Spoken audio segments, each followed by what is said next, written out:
யாருக்கு அரியணை என்பது குறித்த சிறப்பு நேரலையை பார்த்துக் கொண்டிருக்கிறோம். தற்போதைய அண்மை செய்தியின் அடிப்படையில் தோல்வி முகத்தில் அரவிந்த் கெஜ்ரிவால் சென்று கொண்டிருக்கிறார். 9 சுற்றுகள் இதுவரை எண்ணப்பட்டிருக்கக்கூடிய நிலையில் கடந்த சுற்றுகள் வரை 400 முதல் 500 வாக்குகள் மட்டுமே வித்தியாசம் என்று இருந்தது. ஆனால் தற்போது அது 1000க்கும் மேற்பட்ட வாக்குகளாக மாறி இருக்கிறது. 1170 வாக்குகள் வித்தியாசத்தில் கெஜ்ரிவால் பின்னடைவில் இருக்கிறார். இன்னொரு புறம் பாஜக குறித்த செய்தியும் தற்போது முக்கிய கவனத்தை பெறுகிறது. இன்று மாலை டெல்லியில் உள்ள பாஜக அலுவலகத்திற்கு பிரதமர் நரேந்திர மோடி செல்ல இருக்கிறார். இதுவரை 45க்கும் மேற்பட்ட இடங்களில் பாஜக முன்னிலையில் இருக்கக்கூடிய நிலையில் கிட்டத்தட்ட 27 ஆண்டுகளுக்கு பிறகு பாஜக டெல்லியில் ஆட்சியை அமைக்கக்கூடிய ஒரு சூழல் உருவாகி இருக்கிறது.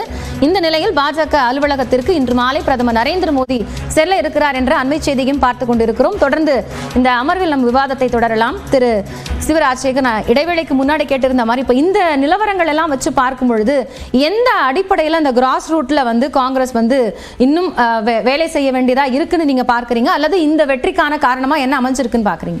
அது டெல்லி இந்தியாவினுடைய ஒரு லிட்டில் இந்தியான்னு சொல்லலாம். அந்த மாதிரியான ஒரு பகுதி. பெரும்பகுதி இந்தியாவினுடைய பல்வேறு மாநிலங்களிலிருந்து குடியேறிய மக்கள் ஒரு புறம் இருந்தாலும் அந்த பக்கம் உத்தரப்பிரதேசம், ஹரியானா, அது பார்டர் இதெல்லாம் இருக்குது. ஆக அங்கே இருக்கிற அரசியல் நிலை என்பது ஒரு மாதிரி இருக்கும். அதாவது ஒரு திடீரென்று ஒரு கட்சி அண்ணா ஹசாரேக்கு பக்கத்தில் இருந்தவர் ஒரு ஊழலுக்கு எதிராக ஒரு இயக்கம்னு சொல்லி அந்த குறுகிய காலத்தில் அந்த தேர்தலில் வரும்போது ஒரு மாற்று என்று அவர்கள் தேர்ந்தெடுக்கிறார்கள். அதுவும் அறுதி பெரும்பான்மையை கொடுக்குறாங்க. அடுத்தடுத்த தேர்தலில் அவர் வெற்றி பெற முடியுது. ஆனால் அதே இது நீங்கள் பாராளுமன்ற தேர்தல்னு வரும்போது அவர்களுடைய பார்வை வேறு மாதிரியாக இருக்கும். ஆக அந்த மக்களினுடைய சிந்தனை என்பது அந்த மாநிலத்திற்கு அந்த இதுக்கென்று ஒரு பிரச்சனை என்று வருகிற போது அந்த பிரச்சனையை முன்வைத்து தான் அவங்களுடைய மனநிலை இருக்கிறது. அது இந்த முறை எங்களை பொறுத்தளவில் அதற்கான வாய்ப்பு காங்கிரஸுக்கும் இருக்கிறது. டெல்லியை கட்டமைத்த பெரும்பணியை செய்து நீண்ட காலம் ஆட்சியில் இருந்த இயக்கம் காங்கிரஸ் பெரிய 98லேருந்து அதனால 27 ஆண்டுகளாக ஆட்சியில் இல்லாதவர்கள் அவர்கள் மீண்டும் ஆட்சியை பிடிக்க நினைக்கிற போது 10 ஆண்டுகளாக நாங்கள் ஆட்சி அதிகாரத்தை இழந்திருக்கிறோம், நாங்கள் மீண்டும் அதை ஆட்சியை பிடிக்க வேண்டும் என்கிற எண்ணம் அங்கே இருக்கிற தொண்டர்களுக்கு இயக்கத்திற்கு வருவது இயல்பு. எனவே எங்களுடைய தேர்தல் களத்தில் இது புதிய முகங்களுக்கு வாய்ப்பு கொடுத்தது மட்டுமில்லை, தலைவர்களுடைய பிரச்சாரமும் அதில் தீவிரமாக இருந்தது. அதனுடைய விளைவு எங்களுடைய வாக்கு சதவீதம் அதிகரித்திருக்கிறது. வருங்காலங்களில் அது இன்னும் எங்களுக்கு ஒரு வெற்றி முகத்தை கொண்டு போகின்ற நம்பிக்கை எங்களுக்கு இருக்குது. இன்னொரு விஷயம் தேர்தல் முறையில் பொறுத்தளவில் ஒருவேளை இவர்கள் சரிவாதி இழுபறியாக ஒரு ஆட்சி அமைகிற சூழ்நிலை ஏற்பட்டிருந்தால் அங்கே என்ன நடந்திருக்கும்னா, பாரதிய ஜனதா கட்சி அங்கே நியமன உறுப்பினர்களை நியமித்து அவர்களுடைய ஓட்டுகளை பெற்று குறுக்கு வழியில் ஆட்சியை பிடிக்கிற வேலையைத்தான் பாரதிய ஜனதா கட்சி செய்யும்.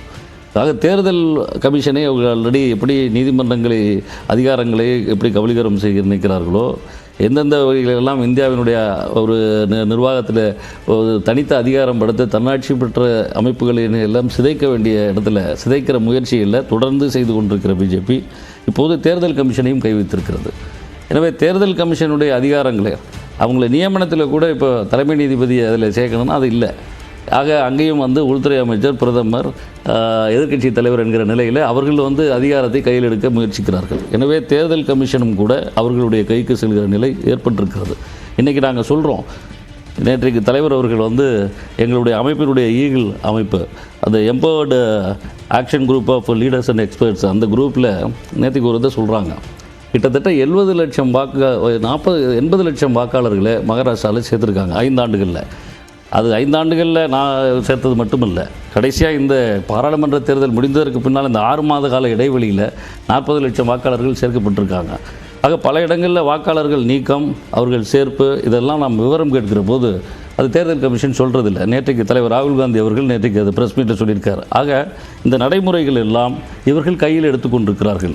எனவே ஆட்சி அதிகாரத்தை பிடிப்பதற்காக எந்த ஒரு குறுக்கு வழியையும் செய்கிற முயற்சியை பிஜேபி செய்து அந்த குற்றச்சாட்டு பற்றி நம்ம திரு அர்ஜுனமூர்த்தி கிட்ட கேட்கலாம். அதுக்கு முன்னாடி 93க்கு பிறகு 27 ஆண்டுகள் கழித்து ஒரு ஆட்சியை பிடிக்கக்கூடிய சூழல் டெல்லியில் இருக்குது அப்படின்னா இந்த மாற்றத்துக்கு என்ன காரணம்னு நினைக்கிறீங்க?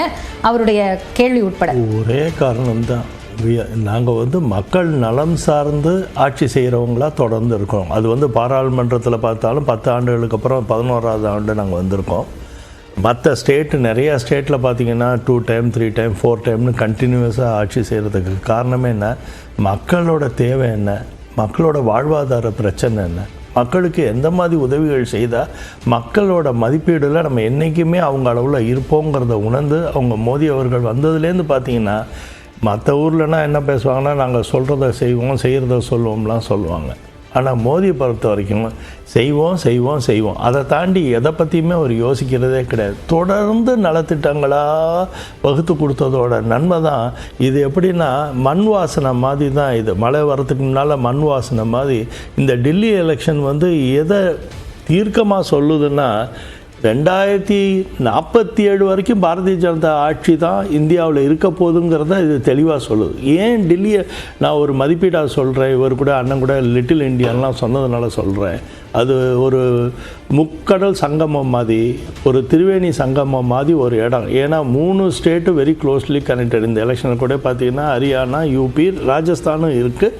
ஸோ இதெல்லாம் இந்த 3 ஸ்டேட்டுமே வந்து ஆட்சியில் இருக்கக்கூடியது வந்து பாரதிய ஜனதா கட்சிங்கிற ஒரு நன்மையும் சேர்ந்து. ஏன்னா அங்கே எப்படி ஆட்சி செய்கிறாங்கிறத வெரி க்ளோஸர் ப்ராக்சிமிட்டியில் இருந்து இந்த மக்கள் பார்க்கும்போது, ஆகா இந்த டெல்லியை வந்து கெஜ்ரிவால் வந்து தொடர்ந்து வெறும் வாய் வார்த்தை சொல்லியே நம்மளை ஏமாற்றிட்டாரே அப்படின்னு நினைக்கும் போது தான் இப்போ சுதாரிச்சுக்கிட்டாங்க. மக்கள் எப்படி சுதாரிச்சுக்கிட்டாங்கன்னா, இந்த வாய் வார்த்தையை நம்பி இந்த மாயஜால வித்தையெல்லாம் அது கொடுக்குறேன், இந்த ஃப்ரீ கொடுக்குறேன், அப்படி பண்ணுறேன், இதை பாருன்னு இந்த படம் காமிக்கிறதெல்லாம் மக்கள் மனசில் நல்ல ஒரு தெளிவான சிந்தனைக்கு மக்கள் வந்துட்டாங்க.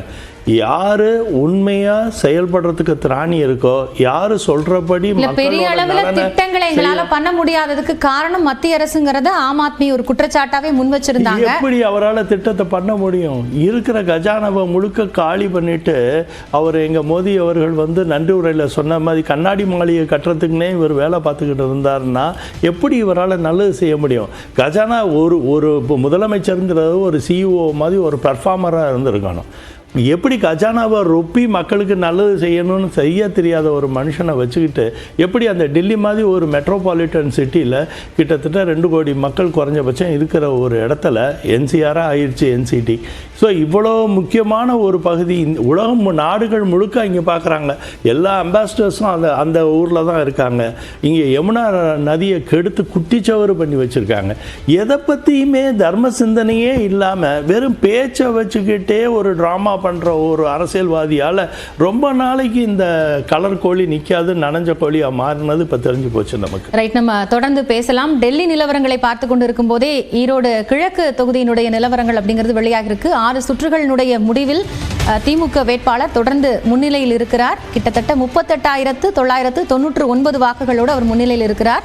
நாம் தமிழர் கட்சியினுடைய சீதாலட்சுமி 8,068 வாக்குகளோடு பின்னடைவில் இருக்கிறார். வித்தியாசம் என்பது 30,931 இருக்கிறது. முக்கிய செய்தியாக பார்க்கிறோம்.